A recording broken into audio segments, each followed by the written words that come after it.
मुख्यमंत्री और दिग्गज समाजवादी नेता जननायक कर्पूरी ठाकुर को भी भारत रत्न सम्मान दिया गया। राष्ट्रपति द्रौपदी मुर्मू ने कर्पूरी ठाकुर के बेटे रामनाथ ठाकुर को सम्मान दिया। आपको बता दें कि 24 जनवरी को उनकी 100वीं जयंती थी, जिसके एक दिन पहले ही पीएम मोदी ने उन्हें भारत रत्न देने का ऐलान किया था।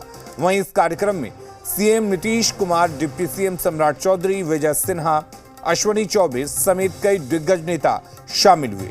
इसके अलावा नरसिम्हा राव, चौधरी चरण सिंह और एमएस स्वामीनाथन को भी मरणोपरांत भारत रत्न से सम्मानित किया गया, जबकि लाल कृष्ण आडवाणी को उनके घर पर यह सम्मान दिया जाएगा।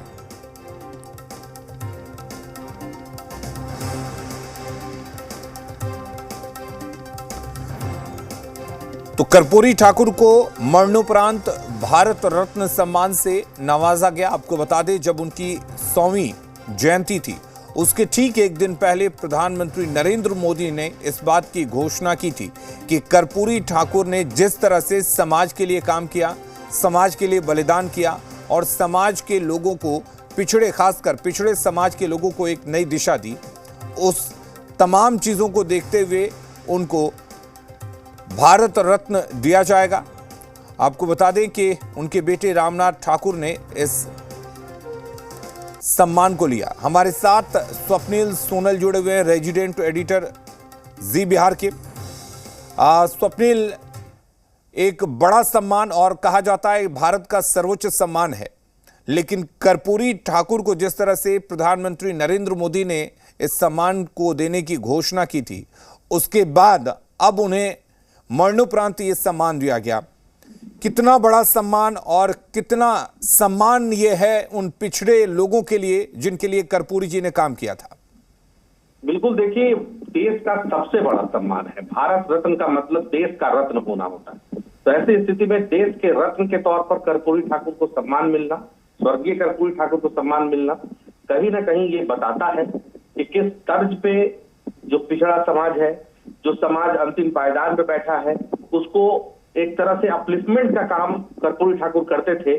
उनके लिए बहुत बड़ा काम उन्होंने किया है। एक ऐसा समय भी था कर्पूरी ठाकुर का जब उन्होंने बल्क बहाली की थी। मतलब बहाली जो आज हो रही है ना, जिस बहाली पर आज चर्चा हो रही है, तमाम तरह के डिबेट्स हो रहे हैं कि फला ने इतनी बहाली कर दी, फला ने इतनी बहाली कर दी। एक समय कर्पूरी ठाकुर का था जब कर्पूरी ठाकुर ने बल्क बहाली करके एक मैसेज दिया था और उस दौर में ये बताया था कि कैसे पिछड़े पायदान में बैठे लोगों का अपलिफ्टमेंट किया जाता है। तो अपलिफ्टमेंट का दौर भी लोगों ने देखा है, समझा है, और ये जो अवार्ड दिया गया है, ये कहीं ना कहीं एक मैसेज देता है।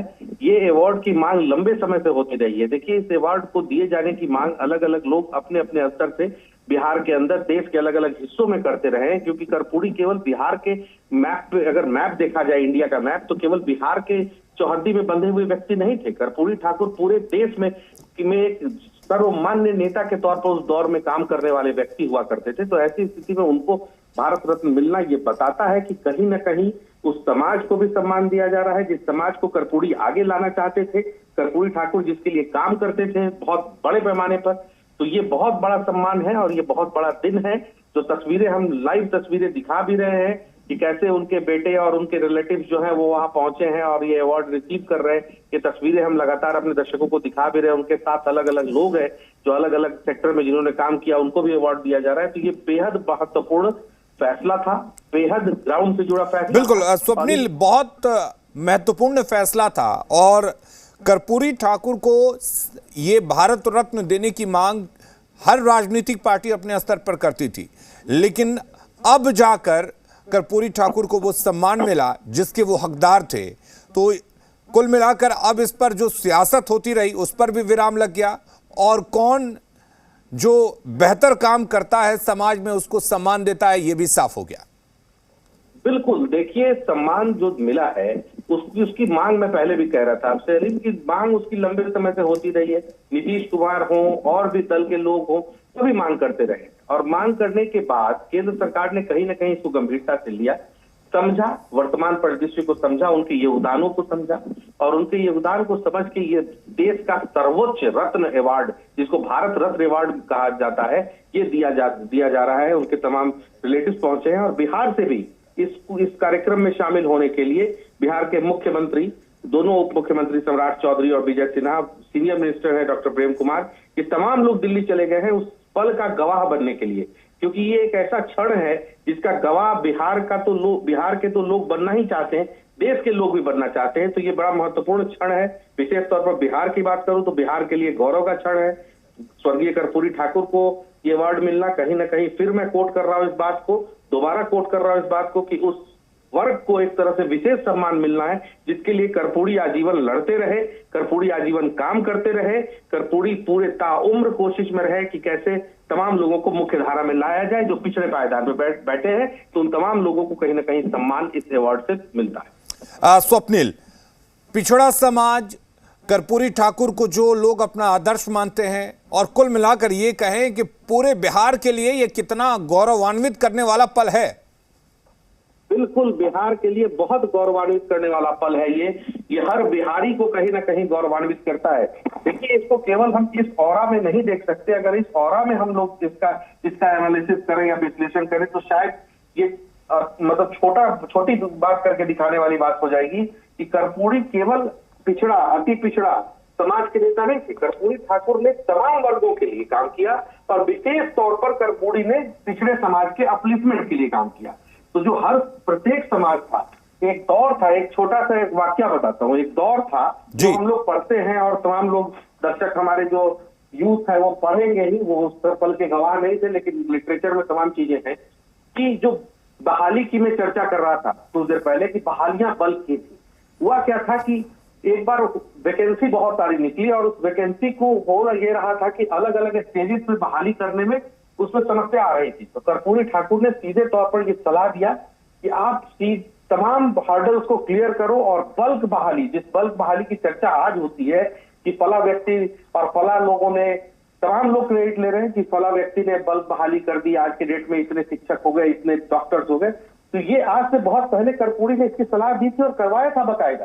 तो ये बहुत बड़ा दिन है, बहुत बड़ा क्षण है, हर बिहार वासी गौरवान्वित है और देश का सबसे बड़ा पुरस्कार अगर किसी को मिलता है तो वाकई मानिए उसको डिजर्व करते थे कर्पूरी ठाकुर, और इसको पहचाना केंद्र सरकार ने समझा। और इसी का कारण है कि नीतीश हो, तमाम लोग हो, बीजेपी के दोनों डिप्टी सीएम हो और जो चेहरे हैं बिहार के बड़े, तमाम उस क्षण का, उस ऐतिहासिक क्षण का गवाह बनने के लिए उस प्रीमिसेस में, उस हॉल में, उस परिसर में मौजूद हैं जहां ये कार्यक्रम चल रहा है। तो ये आपने बिल्कुल ठीक फरमाया, ये बहुत बड़ा दिन है, बहुत बड़ा क्षण है। और वाकई देखिए, राजनीति का काम है, राजनीतिज्ञों का काम है राजनीति करना। पॉलिटिशियंस अपना पॉलिटिक्स करते हैं, अलग अलग पैरामीटर्स पे करते हैं। कुछ अवार्ड्स को भी लेके पॉलिटिक्स होती है, कुछ किसने दिला दिया, किसने दे दिया, किसको मिल गया, ये तमाम चीजें होती हैं। ये राजनीति है, लोकतांत्रिक देश है। हिंदुस्तान की खूबसूरती यही है कि हिंदुस्तान लोकतांत्रिक देश है। यहाँ पर अभिव्यक्ति की आजादी है, पॉलिटिकल पार्टीज को राजनीति करने की आजादी है। यहाँ पर आजादी है कि आप अपनी बातों को एक मर्यादा के अंदर रख सकते हैं, अपनी बात को वहां तक रख सकते हैं जहां से दूसरे के दायरा का हनन ना हो, वहां तक आप अपनी बात रख सकते हैं। तो ये खूबसूरती है हिंदुस्तान की, और इसमें पॉलिटिशियंस को ये अधिकार भी है। तो तमाम तरह की राजनीति होते रहती है, राजनीति अपनी जगह है, कब मिला, देर मिला, सवेर मिला, ये तमाम राजनीति होती रहती है। लेकिन इन सब के बीच गौरवान्वित करने वाला क्षण है, लोगों के लिए हर्ष का दिन है, और वाकई उस समाज के लिए एक मैसेज है जिस समाज के लिए आजीवन कर्पूरी ने अपना बहुत बड़ा योगदान दिया है। बिल्कुल स्वप्निल, आज चूंकि बात कर्पूरी ठाकुर की हो रही है, तो आज के दौर में बहुत सारी पार्टियां हैं, खासकर बिहार में, जो कर्पूरी ठाकुर को अपना विरासत बताती हैं, कर्पूरी ठाकुर पर अपना हक जताती हैं, कर्पूरी ठाकुर के आदर्शों पर चलने की बात करती हैं।